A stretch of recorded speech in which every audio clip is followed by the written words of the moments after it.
હંમેશા માણસ પોતાની એબિલિટી, પોતાની ક્ષમતાનો વિચાર નથી કરતો, ઈર્ષાથી ભરપૂર હોય છે.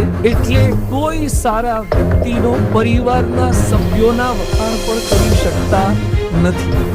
શોપનહોવર, જેણે ઉપનિષદો માટે લખ્યું છે કે Upanishads are the solace of my life as well as my death, એ શોપનહોવરને એની સખી માતાએ દાદરા પરથી ધક્કો મારીને ફેંકી દીધા.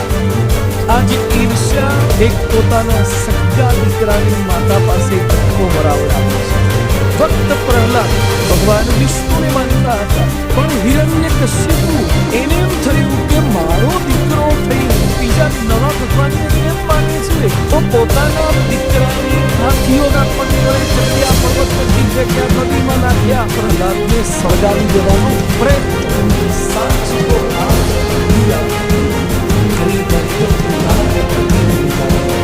મારે આપના ત્રિશુળના માધ્યમથી એટલું જ કહેવું છે, જ્યાં જ્યાં પ્રહલાદો, જ્યાં જ્યાં ભગવાન